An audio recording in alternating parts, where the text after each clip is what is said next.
Man, it's low-key lockdown. And did you notice anything interesting in that Hamzat versus Kamaru Usman fight? Yeah, I noticed it too. He can't box. I noticed that whenever he gets into those close, dirty boxing scenarios, he acts like a little brother who you gave a controller who doesn't know how to handle any of the controls and just starts button mashing.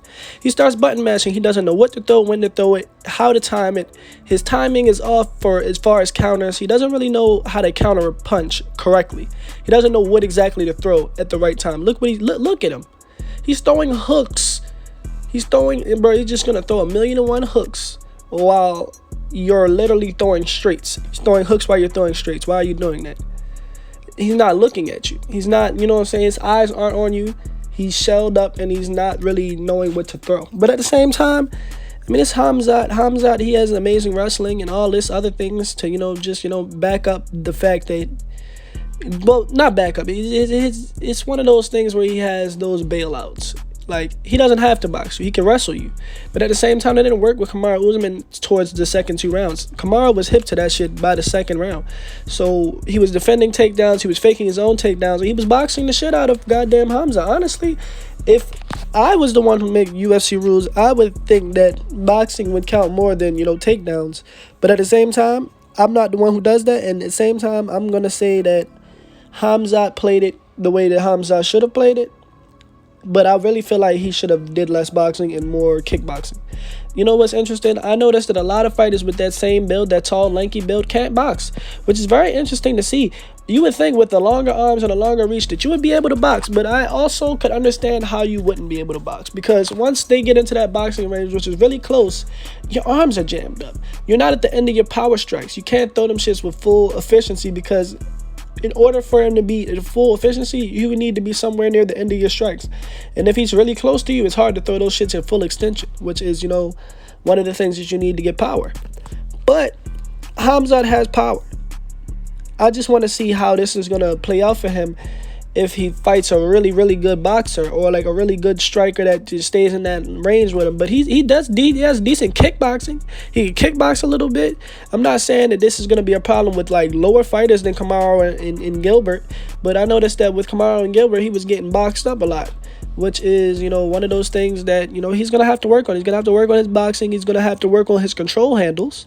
He's going to have to work on knowing what to throw, when to throw it, and how to throw it.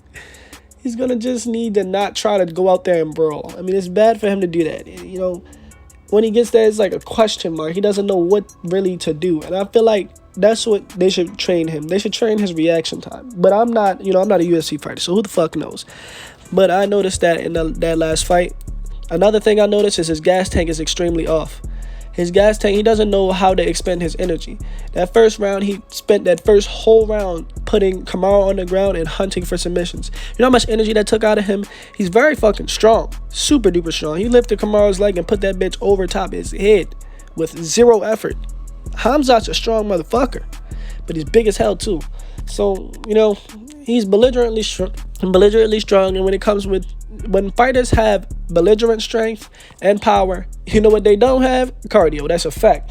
Unless you're Kamaru Usman somehow, which is interesting. What the fuck? But he's the only fighter I know that has both.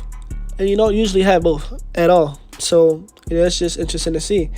That gas tank could be a problem later on. And, especially when you're fighting a fighter with a great gas tank, you might run into those later on in your fight career. And Hamzat, he has championship, he has champion potential. But at the same time, what if he runs into a really good boxer that has great takedown defense? I'm not going to say Sean Strickland, but at the same time, Sean Strickland does have really good boxing, and I think that he should have some pretty good takedown defense as far as I know. As far as I know, he has pretty decent takedown defense.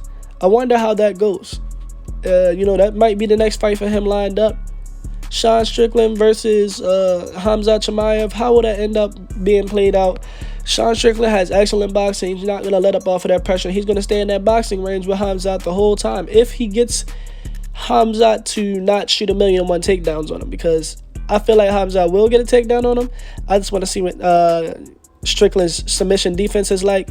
I'm sure that he'll train for that. I'm sure that, he knows how Khamzat fights, considering that they sparred a lot together and they used to be in the gym a lot together. So maybe he'll come up with a good game plan to beat Khamzat Chimaev. I hate the way they're trying to do Sean Strickland. They're trying to remove that belt from his ass ASAP. They don't want him to have it no more. Real shit. But anyways, bro, look. That's just something interesting I noticed about him in that fight. That might stop him from becoming the real, monster that we imagined him being when he's like, imagine him being coming up a weight class. Because you're going to run into guys who can box really, really well with great takedown defense and power. You're going to need to not be getting punched on like that. You're going to need not to be getting punched constantly. And, he seems to sort of freeze up a little bit when he starts taking a lot of these shots and forget how to counter punch. But at the same time, he'll throw. He's a brawler and he will fight. He might just be a brawler. When he on feet, he's a brawler. He throws lots of feints. You would think by the way that he moves on feet that he can box, but he can't. But he's going to brawl with you. He'll throw hands. He'll try it. But we see what happened when he threw those hands with Kamaru Usman. He went back to what he knows. He went straight to wrestling. And at the end, they ended it beautifully. They went, toe-to-toe and was just striking for a long time. I give that to Khamzat. Khamzat got heart. He's got heart for sure.